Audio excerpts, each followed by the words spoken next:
Hello बच्चों, मैं अग्रवाल रुचि राजस्थान सरकार और वेदांता के CSR इनिशिएटिव ई कक्षा में आप सभी का स्वागत करती हूं, जिसके टेक्निकल पार्टनर है मिशन ज्ञान। तो बच्चों, हम हमारा 14 चैप्टर राष्ट्रीय आय की मूल अवधारणाएं पढ़ रहे थे और उसमें भी हमने लास्ट वीडियो में पढ़ा था वस्तुओं के प्रकार कि विभिन्न प्रकार की वस्तुएं अर्थशास्त्र में पाई जाती हैं, जिसमें हमने उपभोग्य वस्तुओं के बारे में पढ़ा था कि जो डायरेक्ट उपभोग में ली जाती है उपभोक्ताओं के द्वारा, जो कि एक अंतिम वस्तुएं भी होती हैं। उसके बाद हमने पूंजीगत वस्तुओं के बारे में पढ़ा था कि पूंजीगत वस्तुएं वे वस्तुएं होती हैं जो कि और अधिक उत्पादन में काम में ली जाती है। इसके बाद हमने अंतिम वस्तुओं के बारे में पढ़ा था कि अंतिम वस्तुएं अर्थात फाइनल गुड्स, जो कि और अधिक उत्पादन में काम में नहीं ली जाती है और जिसको राष्ट्रीय आय की गणना में शामिल किया जाता है। और इसके बाद हमने पढ़ा था मध्यवर्ती वस्तुएं, इंटरमीडिएट गुड्स, वो गुड्स होती हैं या वे वस्तुएं होती हैं जो कि और अधिक उत्पादन में काम में ली जाती है और ये विभिन्न चरणों में मध्यवर्ती वस्तुएं पार करके और लास्ट में क्या बनती है, अंतिम वस्तुएं बनती है। इसीलिए मध्यवर्ती वस्तुओं को हम राष्ट्रीय आय की गणना में शामिल नहीं करते हैं। तो हमने वस्तुओं के प्रकार के बारे में जान लिया। अब हम आगे बढ़ते हैं इसी चैप्टर में और अब हम पढ़ेंगे राष्ट्रीय आय की मूल अवधारणाएं, अर्थात राष्ट्रीय आय को पढ़ने से पहले हमें इसके बेसिक कंसेप्ट अच्छे से समझ में आने चाहिए, तभी हम राष्ट्रीय आय को बहुत अच्छे से पढ़ पाएंगे। तो आइए शुरू करते हैं राष्ट्रीय आय की मूल अवधारणाएं।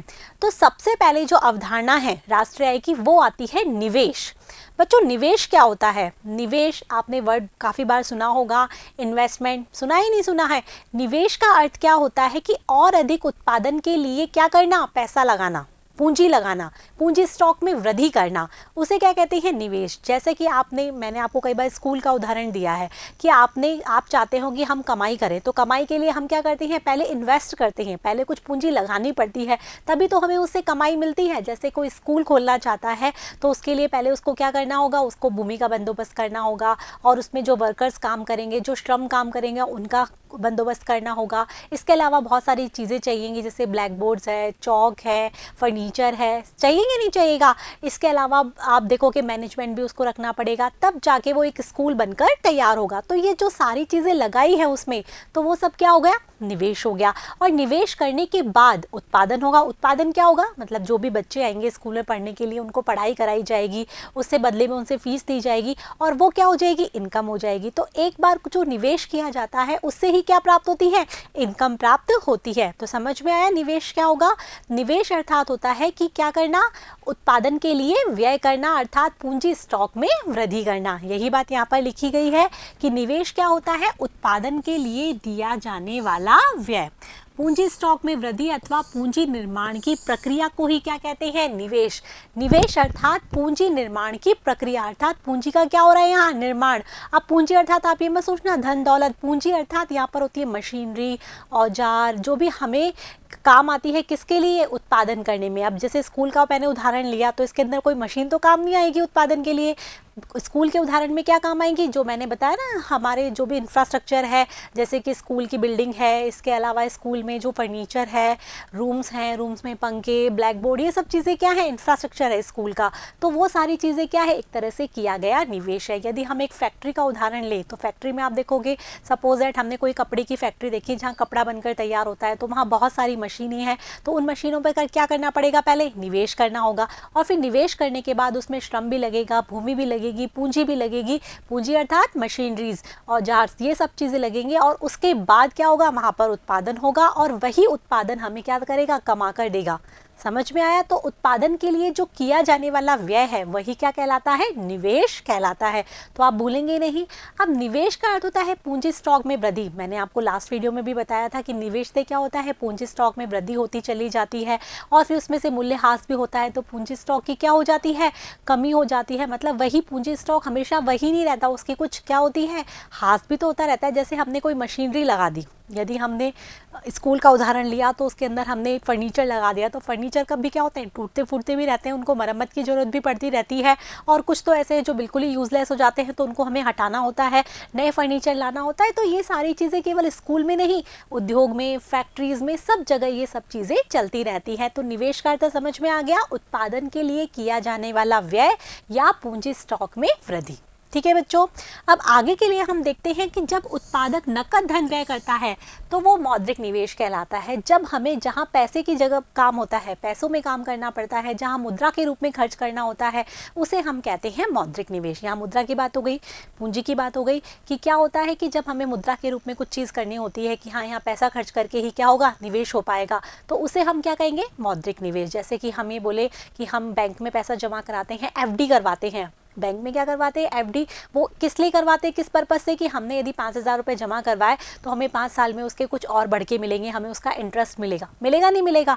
यदि इसके अलावा हम किसी और मार्केट में लगाते हैं पैसा, या फिर हम किसी को ब्याज पे देते हैं पैसा, या फिर हम आपने चिटफंड का नाम सुना होगा, चिटफंड में हम लगाते हैं पैसा, तो यदि हम मुद्रा के रूप में यदि निवेश करते हैं तो उसे हम क्या कहते हैं, मौद्रिक निवेश। उसमें हमें इंटरेस्ट मिलता है और उससे हमारा पैसा क्या हो जाता है, बढ़ जाता है। यही होता है ना मौद्रिक निवेश में। आपने स्टॉक मार्केट के बारे में बहुत सुना हुआ होगा, वहाँ पर क्या होता है, इसी तरीके से पैसा लगाया जाता है और फिर जिसके स्टॉक्स बढ़ते हैं, लक की बात होती है कि जहाँ पर आपका स्टॉक मार्केट यदि अच्छा हो गया तो आपके पैसे बहुत अच्छे बढ़ जाते हैं, वरना हमें यहाँ पर हानि भी होती है, अर्थात वहाँ पर रिस्क लेना होता है। तो मौद्रिक निवेश समझ में आ गया। जब मुद्रा के रूप में निवेश किया जाता है उसे हम क्या कहते हैं, मौद्रिक निवेश।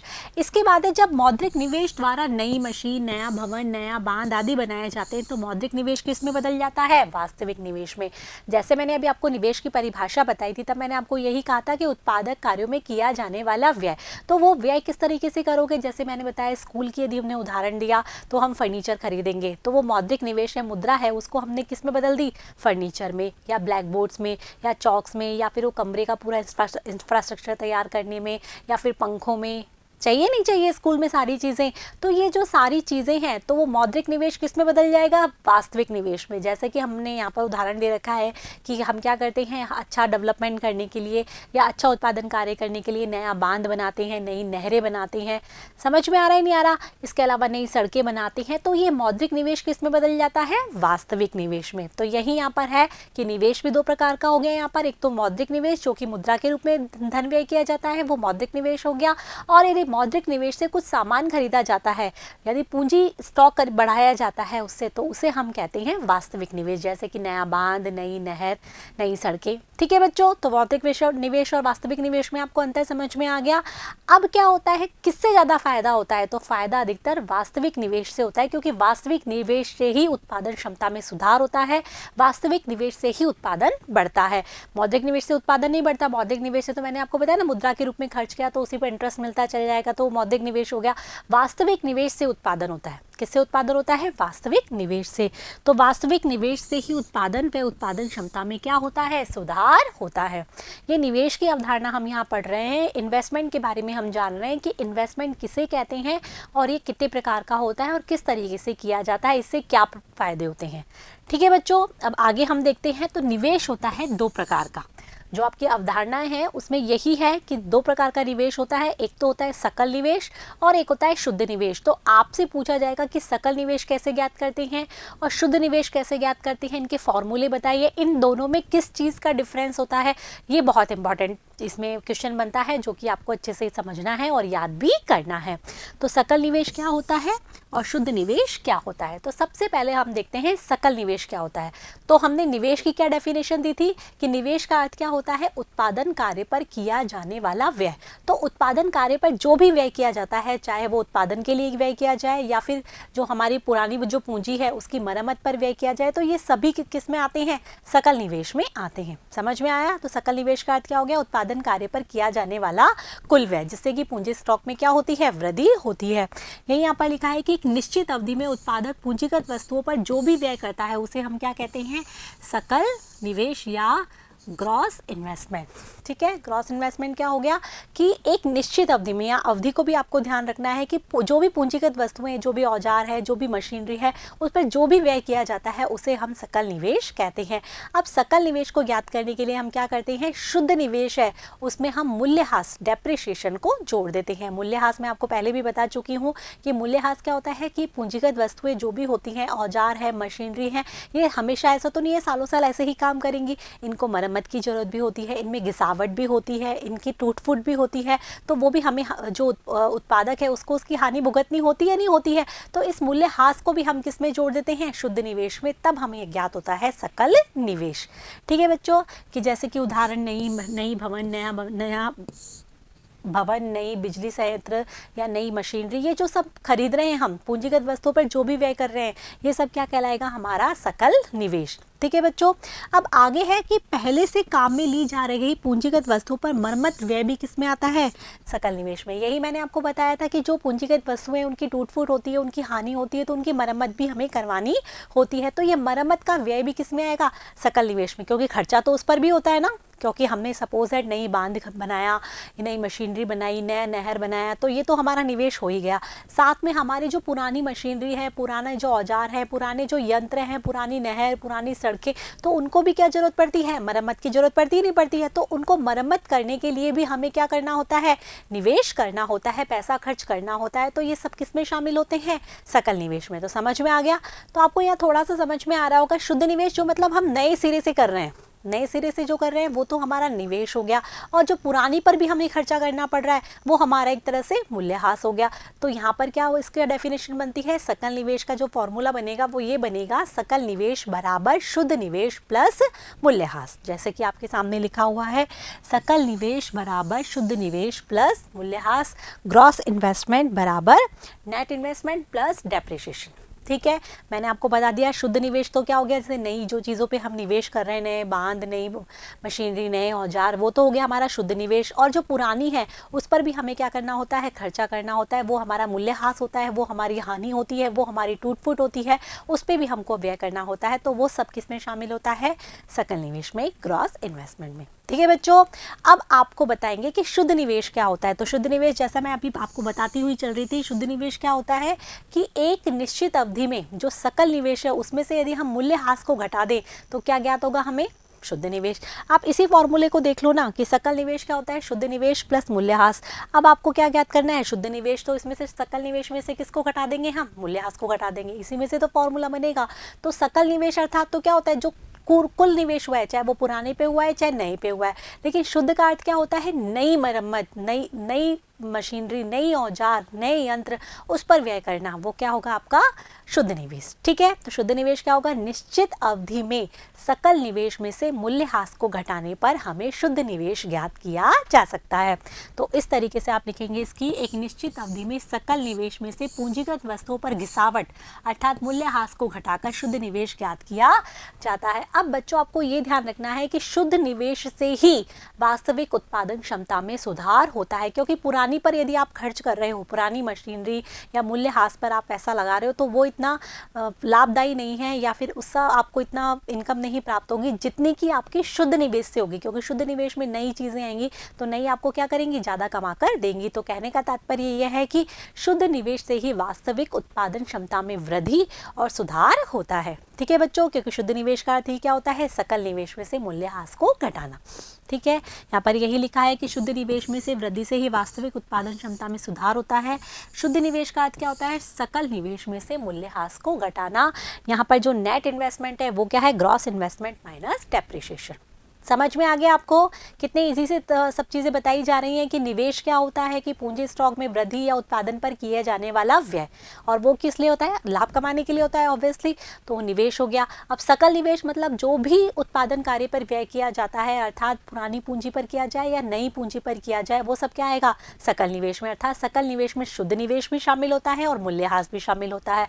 अब हम बात करें शुद्ध निवेश की, तो शुद्ध निवेश क्या होता है कि निश्चित अवधि में जो सकल निवेश है उसमें से हमें क्या घटाना है, मूल्यह्रास घटाना है, तो हमें शुद्ध निवेश ज्ञात किया जा सकता है, और इससे ही वास्तविक उत्पादन क्षमता में सुधार और वृद्धि होती है। ठीक है, अब हमने देखा कि इन दोनों में जो भी चीज़ का जो आया है, डिफर आया है, वो किसका आया है, मूल्यह्रास का, डेप्रिसिएशन का। हमने सकल निवेश में तो क्या किया, मूल्यह्रास को घटा दिया, तब हमें शुद्ध निवेश आ गया, और ये शुद्ध निवेश में हमने मूल्यह्रास को जोड़ दिया तो हमें क्या ज्ञात हो गया, सकल निवेश। तो ये मूल्यह्रास है क्या, डेप्रिसिएशन है क्या, हम पहले भी बता चुके हैं कि हम क्या करते हैं, जब भी हम कोई उत्पादन कार्य करते हैं, चाहे हम कोई स्कूल की बात कर लो, चाहे किसी फैक्ट्री की बात कर लो, चाहे किसी हॉस्पिटल की बात कर लो, हम कोई भी उत्पादन कार्य जहाँ पर कर रहे हैं तो वहाँ मशीनरी काम में ली जाती है, बहुत सारी औजार काम में लिए जाते हैं, यंत्र काम में लिए जाते हैं, इंफ्रास्ट्रक्चर काम में लिया जाता है। तो वो सब चीज़ें वैसी की वैसी नहीं रहती, उनको हम जैसे जैसे काम में लेते चल जाते हैं तो उनमें घिसावट होती है, उनमें हानि होती है, उनमें टूट फूट होती है और उसको मरम्मत की आवश्यकता होती है। कुछ तो ऐसी होती है जो वेस्टेज ही हो जाती है, जो काम में नहीं आती। तो उत्पादक कार्यों में जो काम में ली जाने वाली पूंजी स्टॉक है या पूंजी परिसंपत्तियां हैं, उनमें होने वाली टूट फूट या हानि वो क्या कहलाती है? मूल्यह्रास। और मूल्यह्रास एक प्रकार की क्या है? हानि है। इसीलिए हम मूल्यह्रास के लिए क्या करते हैं? सकल निवेश में से मूल्यह्रास को घटा देते हैं, तब हमें शुद्ध निवेश ज्ञात होता है। और यदि हमें मूल्यह्रास ही ज्ञात करना है तो हमें क्या करना होगा? सकल निवेश में से शुद्ध निवेश को घटा देना होगा। सकल निवेश और शुद्ध निवेश का जो अंतर है वही क्या कहलाएगा? मूल्यह्रास। ठीक है बच्चों, यहीं पे वही सारी चीज़ें लिखी हुई है कि मूल्यह्रास का अर्थ क्या होता है कि पूंजीगत वस्तुओं में घिसावट को क्या कहते हैं हम? मूल्यह्रास। पूंजीगत वस्तुओं में क्या होती रहती है? घिसावट, उससे मूल्यह्रास। घिसावट के कारण मशीन, उपकरण, बिजली संयंत्र आदि की क्षमता क्या हो जाती है? गिर जाती है, जिससे कि क्या होती है? हानि होती है। हानि होती है ना उत्पादक को इससे, क्योंकि क्या होगा? हमारी जो भी क्षमता है गिर रही है, उसे उत्पादन जो हम जितना करना चाह रहे हैं उतना उत्पादन हो नहीं पा रहा, तो इससे उत्पादक को हानि होती है। इसलिए मूल्यह्रास एक प्रकार की क्या है? हानि है। और मूल्यह्रास को ज्ञात करने के लिए हम क्या करते हैं? सकल निवेश में से शुद्ध निवेश को घटा देते हैं। तो आपको बच्चों ये सारी चीज़ें अच्छे से समझ में आ रही होगी। यहाँ पर 3 चीज़ें हमने जानी, सकल निवेश, शुद्ध निवेश और मूल्यह्रास। तो आपको बस इन किसी में जोड़ना, किसी में घटाना, किसी में जोड़ना, किसी में घटाना है और आपको फॉर्मूलेज याद हो जाएंगे। जैसा कि मैंने बहुत ईजी तरीके से बताया, सकल, सकल यानी होता है ज़्यादा, सकल अर्थ का अर्थ होता है ज़्यादा। तो ज़्यादा है तो इसलिए शुद्ध निवेश में मूल्यह्रास को हम क्या करेंगे? जोड़ेंगे, क्योंकि ये ज़्यादा क्वांटिटी वाली चीज़ हो गई। अब हम बात करें शुद्ध निवेश की, तो शुद्ध क्या होती है? कम, क्योंकि नई चीज़ें क्या होती हैं? कम होती हैं। तो शुद्ध निवेश कम है, तो इसीलिए हम सकल निवेश में से मूल्यह्रास को घटा देंगे। 3 कंसेप्ट है आपके सामने, सकल, शुद्ध और मूल्यह्रास। और मूल्यह्रास का ज्ञात करने के लिए हम सकल निवेश में से शुद्ध निवेश को घटा देंगे। ठीक है बच्चों, समझ में आ गया आपको कि किस तरीके से हमने सकल निवेश, शुद्ध निवेश और मूल्यह्रास को जाना। तो ये थी हमारे सामने निवेश की अवधारणा। अब हमारे सामने यदि जीएनपी या एनएनपी आता है, समझ में आ रहा है? जीएनपी और एनएनपी आता है तो इन दोनों में अंतर किसका है? जैसे हम बताएं जीएनपी और एनएनपी, ठीक है। तो यहाँ पर जी क्या है? ग्रॉस, और एन क्या है? नेट। समझ में आ रहा है? तो ग्रॉस और नेट दोनों में अंतर किसका हो गया? मूल्यह्रास का। याद रहेगा आपको हमेशा, ग्रॉस यानी सकल और नेट यानी शुद्ध, इन दोनों में जो अंतर है वो होगा किसका? डेप्रिसिएशन अर्थात मूल्यह्रास का। तो आपको हमेशा ध्यान रखना है, ग्रॉस से नेट पे आना है हमें। यदि हमें ग्रॉस ज्ञात करना है तो हमें नेट में मूल्यह्रास को जोड़ देना है, और यदि हमें नेट ज्ञात करना है तो ग्रॉस में से मूल्यह्रास को घटा देना है। समझ में आ गया? तो ये थी आपकी निवेश की अवधारणा। अब हम आगे बढ़ते हैं और आगे आती है आपकी घरेलू सीमा और सामान्य निवासियों की अवधारणा। कौन सी है? घरेलू सीमा और सामान्य निवासियों की अवधारणा। अब ये क्या है तो हम देखते हैं इसको कि घरेलू सीमा क्या होती है। तो आप जानते हैं भारत पूरा एक देश है, देश है नहीं है? जैसे हम एक नक्शा बनाया, हालांकि मुझे इतने अच्छे से नक्शा बनाना आता नहीं है क्योंकि मैं ज्योग्राफी की तो हूँ नहीं, but I will try my best. ये हमने हमारा नक्शा बना लिया भारत का। अच्छा बन गया ना? अब इस भारत के नक्शे में हम क्या देख रहे हैं कि ये जो हमारी सीमा है, ये भारत की क्या है? पूरी सीमा है, ठीक है। अब इस सीमा के अंदर जो भी लोग रहते हैं, इस सीमा के अंदर जो भी लोग रहते हैं, चाहे वो विदेशी रहें, चाहे वो देशी रहें, चाहे हमारे देश के हो, चाहे वो विदेश से आके बसे हों, जापान, चाइना, अमेरिका, आप जानते हो ना बहुत सारे मल्टीनेशनल कंपनीज वगैरह यहाँ पर काम करती हैं। तो इस तरीके से जो भी देश में जो घरेलू सीमा के अंदर रहने वाले जो लोग हैं, उनके द्वारा जो प्राप्त आय होती है उसे हम कहते हैं घरेलू सीमा की आय। समझ में आ रहा? बहुत ईजी है कि देश की घरेलू सीमा के अंदर जो भी आय प्राप्त हो रही है वही कहलाएगी हमारी घरेलू सीमा वाली आय या घरेलू निवासी की अवधारणा। यही यहाँ पर लिखा हुआ है कि एक देश की भौगोलिक सीमा के अंदर की जाने वाली आर्थिक क्रियाएं घरेलू सीमा में शामिल होती है। मतलब इस भौगोलिक सीमा के अंदर जो भी आर्थिक क्रियाएं हो रही हैं उन्हीं से तो आय प्राप्त होती है, तो वो सब किस में शामिल होगी? हमारी घरेलू निवासी की अवधारणा। घरेलू निवासी अर्थात आप लिख सकते हैं डोमेस्टिक, इसको हम डी से डिनोट करते हैं, ठीक है। घरेलू को हम किससे डिनोट करते हैं? डी से, अर्थात क्या होगी? घरेलू सीमा अर्थात देश की जो घरेलू सीमा है, भौगोलिक सीमा है, उसके अंदर की जाने वाली आर्थिक क्रियाएं। और ये आर्थिक क्रियाएं निवासियों के द्वारा भी की जा सकती है और देश से बाहर रहने वाले जो विदेशी लोग हैं, रहने वाले नहीं, जो देश से बाहर के लोग हैं, विदेशी लोग जो कि हमारे देश में आके रहते हैं, उनके द्वारा भी आर्थिक क्रियाएं की जाती हैं और उनसे भी आय प्राप्त की जाती है। तो ये आर्थिक क्रियाएं देश के निवासी और विदेशियों द्वारा, दोनों के द्वारा की जा सकती है। समझ में आ गया? तो घरेलू सीमा की अवधारणा क्या हो गई? देश की भौगोलिक सीमा के अंदर की जाने वाली आर्थिक क्रियाओं से प्राप्त आय। ठीक है।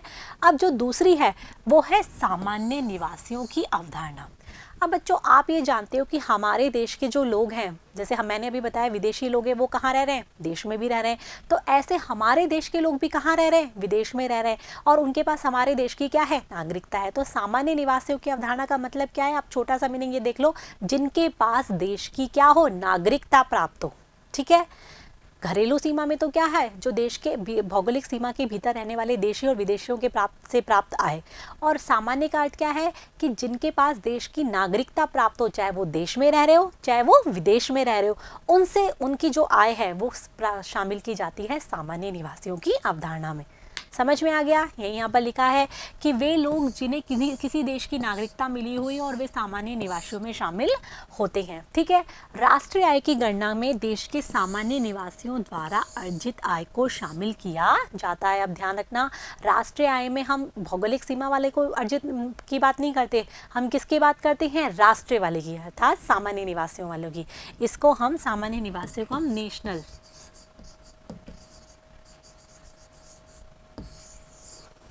ठीक है, नेशनल से इसको डिनोट करते हैं। उसको डोमेस्टिक से करते हैं घरेलू सीमा को, और सामान्य निवासी को हम नेशनल से डिनोट करते हैं। तो समझ में आ गया? यहाँ पर हम इसको एन से डिनोट करेंगे, वहाँ पर हमने इसको डी से किया था ना, इसको हम एन से डिनोट करेंगे। तो नेशनल का अर्थ क्या है? जिसके पास देश की नागरिकता प्राप्त हो, चाहे वो देश में रह रहा हो चाहे विदेश में रह रहा हो, उसके द्वारा की जाने वाली आर्थिक क्रियाओं से प्राप्त आय वो किस में शामिल की जाती है? सामान्य निवासियों की अवधारणा में। और हम राष्ट्रीय आय की गणना में इसी को शामिल करते हैं, ना कि घरेलू सीमा को। ठीक है बच्चों, समझ में आ गया?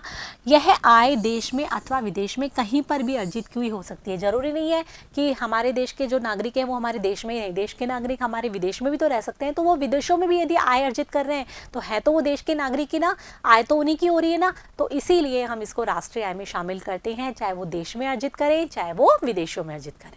ठीक है बच्चों, ये हो गई हमारी सामान्य। अब आप इसको एक डायग्राम में आपको आपके सामने एक पूरा वर्ल्ड का मैप है, उसके द्वारा आप इसको बहुत अच्छे से समझ सकते हैं। ये हमारा हो गया इंडिया। ठीक है, तो इंडिया है ये हमारा। ठीक है, अब इंडिया क्या करता है?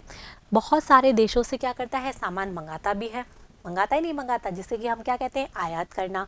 बहुत सारे देशों से, जैसे यहाँ से बहुत सारे देशों से क्या आता है? इंडिया में सामान आता भी है। और बहुत सारे देशों को यहाँ पर क्या होता है?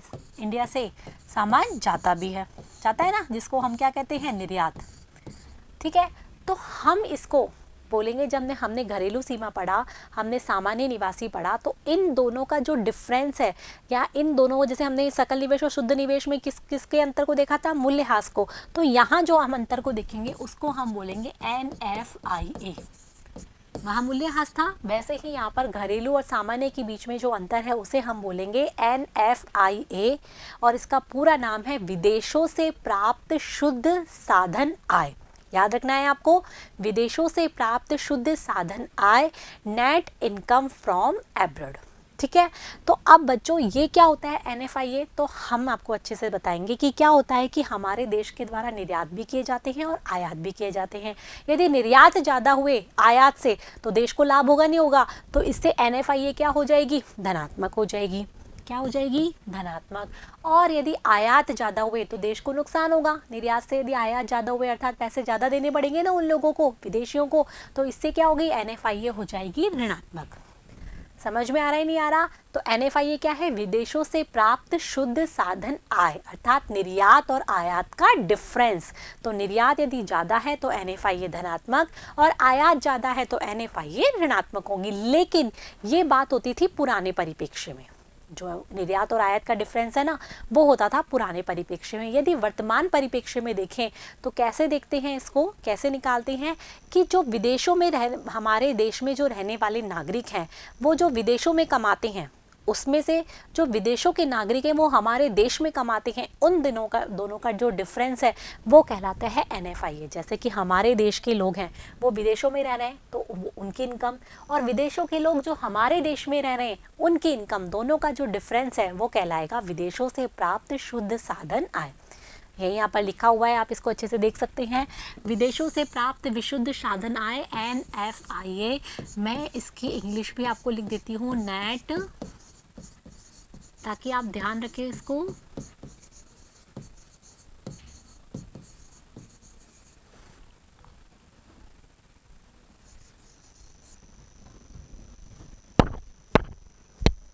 Net factor income, net factor income from abroad, ठीक है। विदेशों से प्राप्त शुद्ध साधन आय कैसे निकाली हमने? प्राचीन परिप्रेक्ष्य में मैंने आपको बताया था कि निर्यात और आयात का क्या होता है, डिफरेंस होता है ये। तो जब निर्यात ज़्यादा है किससे? आयात से, तो NFIA क्या हो गया? धनात्मक। और जब आयात ज़्यादा है अर्थात हमारे देश को नुकसान होता है तो NFIA हो गया ऋणात्मक। ये तो प्राचीन परिप्रेक्ष्य की। अब वर्तमान परिप्रेक्ष्य में क्या होता है, जो घरेलू साधन है, जो हमारे देश के नागरिक हैं, घरेलू साधन हैं, उनके द्वारा विदेशों से अर्जित आय, ठीक है, और जो विदेशी साधन है उनके द्वारा घरेलू साधनों से अर्जित आय, उन दोनों का अंतर कहलाता है NFIA। यहाँ पर लिखा हुआ है घरेलू साधनों से विदेशों में अर्जित आय और विदेशी साधनों द्वारा देश में अर्जित आय, इन दोनों का अंतर। यदि घरेलू साधनों से विदेशों से अर्जित आय क्या है? अधिक है, तो इसका मतलब NFIA क्या हो गया? धनात्मक हो गया। यदि घरेलू साधनों से विदेशों में अर्जित आय विदेशी साधनों द्वारा देश में अर्जित आय से कम है तो यहाँ पर NFIA क्या हो जाएगा? ऋणात्मक हो जाएगा। अर्थात देश की इनकम ज़्यादा है तब तो धनात्मक, यदि देश की इनकम कम है तो क्या हो जाएगा? ऋणात्मक। तो समझ में आ गया आपको अच्छे से? ये घरेलू सीमा और सामान्य निवासी की जो हमने अवधारणा देखी, उन दोनों में अंतर होता है किसका? विदेशों से प्राप्त शुद्ध साधन आय का। अब हम आपको अच्छे से बता देते हैं, जैसे हमने डोमेस्टिक की बात की थी, D पूरा लिख देते हैं, डोमेस्टिक, जिसका मतलब होता है घरेलू निवासी, जिसमें ये होता है देश की भौगोलिक सीमा के भीतर कार्य करने वाली आर्थिक क्रियाएं, जो देश के निवासियों द्वारा की जाए या विदेशियों के द्वारा, ठीक है। इसके बाद हमने बात की थी नेशनल। किसकी बात की थी हमने? नेशनल, अर्थात सामान्य निवासी। सामान्य निवासी अर्थात जिनको देश की नागरिकता प्राप्त है उनके द्वारा की जाने वाली आर्थिक क्रियाएं, चाहे वो देश में की जाए चाहे वो विदेशों में की जाए, उससे जो आय प्राप्त होती है वो सामान्य निवासी हो गई। अब इन दोनों का जो डिफरेंस है वो होता है विदेशों से प्राप्त शुद्ध साधन आय अर्थात NFIA। तो आपको, जैसे मैंने आपको बताया, सकल मतलब ज़्यादा होता है और शुद्ध मतलब कम होता है, ये मैंने आपको बताया। तो नेशनल तो होता है ज़्यादा और डोमेस्टिक होता है कम, ठीक है। तो यदि हमें नेशनल ज्ञात करना है तो हमें डोमेस्टिक में क्या जोड़ देना होगा? NFIA, क्योंकि नेशनल क्या होता है? ज़्यादा, सामान्य निवासी अधिक होते हैं, अधिक होती है इसकी अवधारणा, और जो डोमेस्टिक है उसकी कम होती है। और यदि हमें डोमेस्टिक ज्ञात करना है तो हम क्या करेंगे? नेशनल में से NFIA को क्या कर देंगे? घटा देंगे। बहुत इजी चीज़ है, जैसे कि आपके सामने आ गया GNP और GDP, दोनों में डिफरेंस बताओ। तो यहाँ पर N तो हो गया नेशनल और D हो गया डोमेस्टिक, ठीक है। तो N और D में किसका अंतर होता है? NFIA का। तो आपको क्या निकालना है? N निकालना है, तो आप D में NFIA को जोड़ देंगे, GDP में NFIA को जोड़ देंगे। और यदि आपको GDP निकालनी है तो GNP में से NFIA को घटा देंगे। कहने का तात्पर्य है कि सामान्य निवासी और घरेलू निवासी, इन दोनों में NFIA विदेशों से प्राप्त शुद्ध साधन आय का अंतर होता है। और विदेशों से प्राप्त शुद्ध साधन आय वर्तमान परिप्रेक्ष्य में देखें तो घरेलू साधनों द्वारा विदेशों में अर्जित आय और विदेशी साधनों द्वारा घरेलू या देश में अर्जित आय, दोनों का क्या होता है? डिफरेंस होता है। आपको ये सारी चीज़ें अच्छे से याद होनी चाहिए, यहाँ पर बिल्कुल भी कंफ्यूज नहीं होना है। आपको ध्यान रखना है कि जो नेशनल सामान्य निवासी की अवधारणा है वो ज़्यादा होती है, इसीलिए हम NFIA को उसमें से घटा देते हैं डोमेस्टिक ज्ञात करने के लिए। और डोमेस्टिक की अवधारणा कम होती है तो हम नेशनल में से NFIA घटा देते हैं डोमेस्टिक ज्ञात करने के लिए।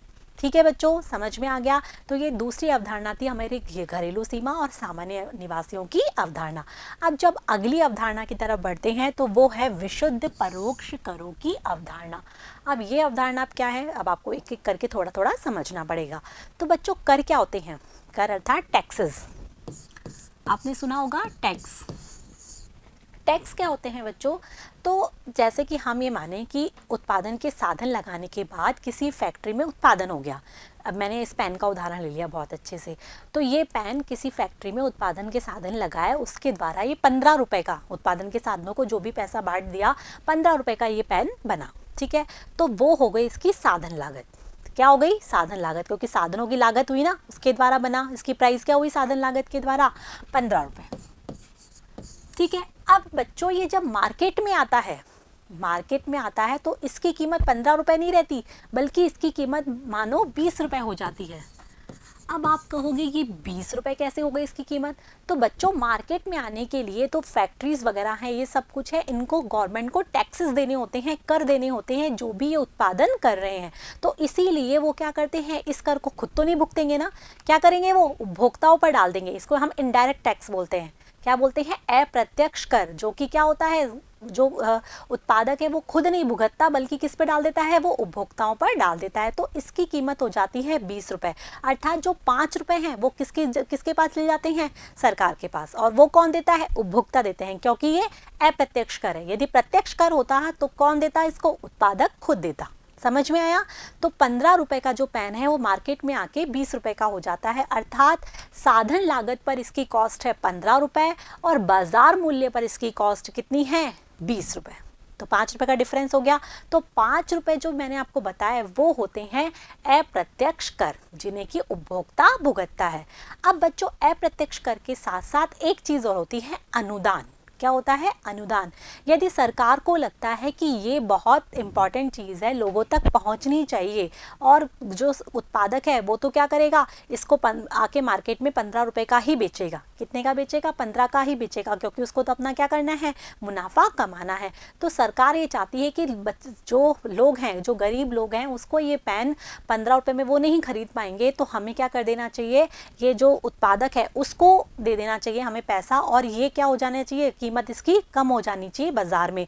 तो जो सरकार है वो क्या दे देती है, अनुदान दे देती है, किसको? उत्पादकों को, ताकि वो ये पेन की कीमत कम कर दे। समझ में आया? ताकि सभी लोगों तक ये अवेलेबल हो सके। तो वो क्या करती है, सरकार उनको अनुदान दे देती है। तो अनुदान, जैसे कि मान लो अनुदान 5 रुपये दे दिया, किसको? उत्पादकों को। तो ये फिर इस पेन की कीमत उपभोक्ताओं के लिए कितने रुपये हो जाती है? 10 रुपये। आ गया समझ में? अप्रत्यक्ष कर लगने के बाद तो कीमत बढ़ जाएगी, बाजार मूल्य बढ़ जाएगा, और अनुदान लगने के बाद बाजार मूल्य क्या हो जाएगा? कम हो जाएगा। तो ये चीज़ आपको अच्छे से कंसेप्ट समझ में आ गया कि कोई भी जो वस्तु उत्पादित की जाती है वो साधन लागत पर तो सस्ती होती है, लेकिन बाजार मूल्य पर यदि हम उसको बाहर लेके आते हैं, बाजार मूल्य पर उसकी रेट चेंज हो जाती है। ज़रूरी नहीं है कम हो या ज़्यादा हो, चेंज हो जाती है, क्योंकि उसमें अप्रत्यक्ष कर लग जाते हैं और अनुदान लग जाते हैं। अब आपको जो, जैसे मैंने आपको सकल में और घरेलू निवासी और सामान्य निवासियों में बताया कि एक कंसेप्ट तो होता है ज़्यादा, जैसे सकल में सकल ज़्यादा होता है, और किसमें, घरेलू निवासी और सामान्य निवासियों में सामान्य ज़्यादा होता है। वैसे ही एफसी अर्थात फैक्टर कॉस्ट, जो कि साधन लागत है, और है मार्केट प्राइस अर्थात बाजार कीमत। फैक्टर कॉस्ट का अर्थ होता है साधन लागत,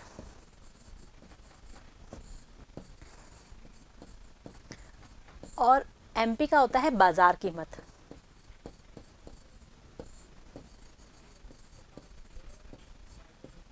समझ में आ रहा है? तो साधन लागत और बाजार कीमत, साधन लागत इसकी कितने रुपए थी? 15 रुपए, और मार्केट में आके इसकी कीमत कितनी हो गई? 20 रुपए। तो इन दोनों में से क्या ज़्यादा होता है? बाजार कीमत। क्या ज़्यादा होता है? बाजार कीमत। तो बाजार कीमत ज्ञात करने के लिए हम क्या करते हैं, साधन लागत में अप्रत्यक्ष कर को तो जोड़ देते हैं, क्योंकि वो रेट को बढ़ा देता है, और अनुदान को घटा देते हैं। समझ में आ गया कि साधन लागत में अप्रत्यक्ष कर को जोड़ने से और क्या करने से, अनुदान को घटाने से बाजार कीमत ज्ञात की जा सकती है। जैसे कि यहाँ लिखा हुआ है कि देश में होने वाले उत्पादन का मूल्यांकन तो बाजार कीमत पर, साधन लागत पर नहीं किया जाता, बल्कि बाजार कीमत पर किया जाता है। हम जब राष्ट्रीय आय की गणना पढ़ेंगे तब हम बात करेंगे कि हम हमेशा उत्पादन का मूल्य बाजार कीमत पर ज्ञात करते हैं, ना कि साधन लागत पर। ठीक है बच्चों?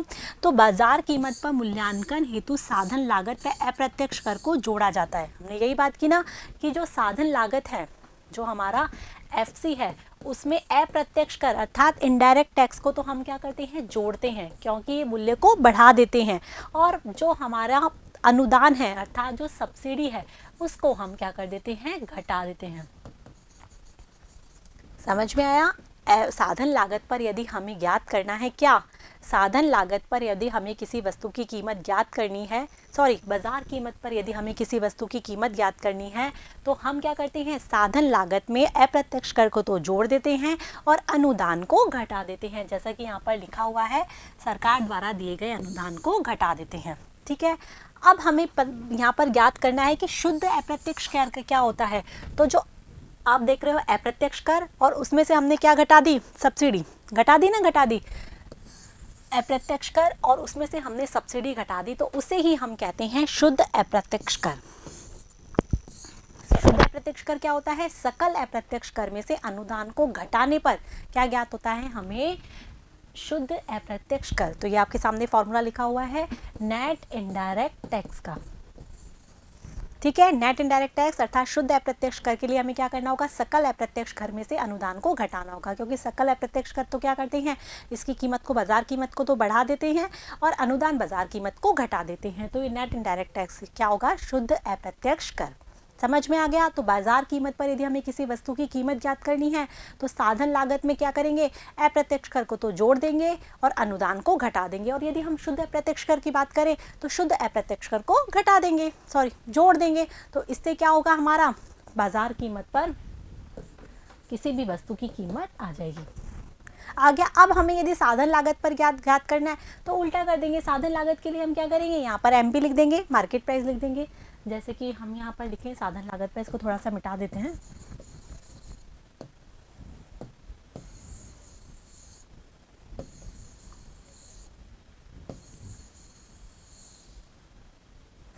हमें साधन लागत पर ज्ञात करनी है, यहाँ पर हमने ज्ञात की थी एमपी पर। अब हमें साधन लागत पर ज्ञात करनी है क्या, किसी भी वस्तु की कीमत। तो हम क्या करेंगे, जो मार्केट प्राइस है उसमें क्या करेंगे, जो हमने यहाँ पर क्या किया था, जोड़ा था, यहाँ पर हम इनडायरेक्ट टैक्स को जोड़ देंगे, घटा देंगे और सब्सिडी को जोड़ देंगे। बस हो गया हमारा क्या, ये ज्ञात हो गई हमें साधन लागत पर किसी भी वस्तु की कीमत। तो समझ में आ रहा है नहीं आ रहा, आपको इतना डीप में जाने की भी जरूरत नहीं है। आपको केवल ये ध्यान रखना है कि शुद्ध अप्रत्यक्ष कर क्या होता है, सकल प्रत्यक्ष कर में से अनुदान को घटाने पर हम शुद्ध अप्रत्यक्ष कर ज्ञात कर सकते हैं। और किसी भी वस्तु की बाजार कीमत पर ज्ञात करने के लिए, उसकी कीमत ज्ञात करनी है यदि किसी वस्तु की बाजार कीमत पर, तो साधन लागत पर जो ज्ञात की गई कीमत है उसमें हम अप्रत्यक्ष कर को जोड़ देते हैं और अनुदान को घटा देते हैं। यहाँ पर कंफ्यूज मत होना बिल्कुल भी। जैसे मैंने आपको बताया इस पेन का उदाहरण, उस पेन के उदाहरण से आप इसको बिल्कुल कनेक्ट करते जाना और समझते रहना। ठीक है बच्चों, तो ये तीन अवधारणाएं जो हमने पढ़ी, एक तो निवेश की अवधारणा, एक घरेलू सीमा और सामान्य निवासियों की अवधारणा और एक शुद्ध अप्रत्यक्ष कर की अवधारणा। ये तीनों अवधारणाएं राष्ट्रीय आय को समझने के लिए बहुत इंपॉर्टेंट है। समझ में आ रहा है नहीं आ रहा, क्योंकि जैसे अभी हमने इसकी बात की शुद्ध अप्रत्यक्ष कर की, तो यहाँ पर हम ज्ञात करेंगे जैसे GNP at MP, GNP at FC, इन दोनों में डिफरेंस बताओ। जैसे हम बात कर रहे थे ना, G से N पे कैसे आएंगे, N से D पे कैसे आएंगे, वैसे MP से FC पे कैसे आएंगे। तो ये जब हम पढ़ेंगे राष्ट्रीय आय के से समुच्चय या राष्ट्रीय आय के बारे में, तब हम इसको बहुत अच्छे से पढ़ पाएंगे और समझ पाएंगे कि किस तरीके से इन चीज़ों में डिफरेंस होता है और कैसे हम GNP एट MP से GNP एट FC ज्ञात कर सकते हैं। तो ये तीनों अवधारणाएं आपको समझ में आ गई। तो हमने क्या क्या पढ़ा, हमने पढ़ा सबसे पहले सकल निवेश, शुद्ध निवेश की अवधारणा, जिसमें हमने जाना कि सकल निवेश क्या होता है, उत्पादक कार्य पर किया जाने वाला कुल व्यय, जिसमें कि पुरानी संपत्तियों या मरम्मत पर किए जाने वाला व्यय भी शामिल होता है। सकल निवेश का सूत्र क्या होता है, शुद्ध निवेश प्लस मूल्यह्रास। और शुद्ध निवेश क्या होता है, शुद्ध निवेश क्या, नई परिसंपत्तियों पर, नई पूंजीगत संपत्तियों पर किया जाने वाला व्यय, उसमें केवल नया व्यय शामिल होता है और इसके लिए हम सकल निवेश में से मूल्यह्रास को घटा देते हैं। फिर हमने मूल्यह्रास के बारे में जाना कि पूंजीगत परिसंपत्तियों की जो भी हानि होती है, टूट फूट होती है, घिसावट होती है, वो सब क्या कहलाती है, मूल्यह्रास। और मूल्यह्रास के लिए हम क्या करते हैं, सकल निवेश में से शुद्ध निवेश को घटा देते हैं। ये हमने निवेश की अवधारणा पढ़ी। उसके बाद हमने घरेलू सीमा और सामान्य निवासियों की अवधारणा पढ़ी। तो घरेलू सीमा क्या होती है, एक देश की भौगोलिक सीमा के भीतर जो भी आर्थिक क्रियाएं होती हैं वो घरेलू सीमा में आती हैं। और सामान्य निवासी अर्थात कि देश के लोगों के पास, जिनके पास नागरिकता प्राप्त है, चाहे वो देश में रह रहे हों चाहे वे विदेशों में रह रहे हों, उनके द्वारा जो आर्थिक क्रियाएं की जाती हैं वो सामान्य निवासी में आती हैं। और इन दोनों का अंतर क्या होता है, NFIA विदेशों से प्राप्त शुद्ध साधन आय, जिसे कि हम निर्यात माइनस आयात पुराने परिप्रेक्ष्य में ज्ञात कर सकते हैं, या विदेशी के नागरिकों द्वारा विदेशों में अर्जित आय माइनस विदेशों के नागरिक द्वारा देश में अर्जित आय को ज्ञात कर के डिफरेंस से हम विदेशों से प्राप्त शुद्ध साधन आय ज्ञात कर सकते हैं। और उसके बाद हमने तीसरी अवधारणा जानी शुद्ध अप्रत्यक्ष कर की धारणा, जिसे कि हम कैसे ज्ञात करते हैं, सकल अप्रत्यक्ष कर में से अनुदान को घटाकर। अप्रत्यक्ष कर तो क्या होते हैं, जो कि सरकार के द्वारा लगाए जाते हैं, और अनुदान क्या होता है, सरकार द्वारा किसी भी वस्तु की कीमत को कम करने के लिए अनुदान रूपी राशि दी जाती है। तो इन दोनों का जो डिफरेंस होता है वही क्या होता है, शुद्ध अप्रत्यक्ष कर। और बाजार कीमत पर किसी भी वस्तु की कीमत ज्ञात करने के लिए हम साधन लागत में अप्रत्यक्ष कर को तो जोड़ देते हैं और अनुदान को घटा देते हैं। ठीक है बच्चों, तो ये सारी चीज़ें आपको अच्छे से समझ में आ गई। आप इसको अच्छे से कंसेप्ट को क्लियर कर लेना। यदि वीडियो समझ में नहीं आता तो वीडियो बार बार रिवाइंड कीजिए, चीज़ों को नोट कीजिए और अपने दिमाग में फिट कर लीजिए। ये चीज़ें आगे फ्यूचर में भी बहुत काम आती हैं। आपको राष्ट्रीय आय से संबंधित सारी चीज़ें आनी चाहिए ना, तो इसके लिए ये 3 बेसिक कंसेप्ट एकदम अमृतवाणी है। इनको तो रट लो, अच्छे से याद रख लो। ठीक है बच्चों, अब हम मिलेंगे, हमारा यहाँ चैप्टर हो जाता है फिनिश, राष्ट्रीय आय की मूल अवधारणाएं। अब हम इसके सॉल्व करेंगे वस्तुनिष्ठ और अति लघुत्रात्मक प्रश्न। तब तक के लिए आपको सारे चैप्टर को अच्छे से पढ़ना है, रिवाइंड करके वीडियो सुनने हैं, और जो चीज़ समझ में नहीं आती तो दोबारा सुनना है। अपनी कॉपी में सब चीज़ें क्या करनी है, नोट करनी है, जैसा कि मैं आपको हमेशा बोलती आई हूँ। तब तक के लिए मेरे साथ बने रहिए, पढ़ते रहिए, बढ़ते रहिए। Thank you.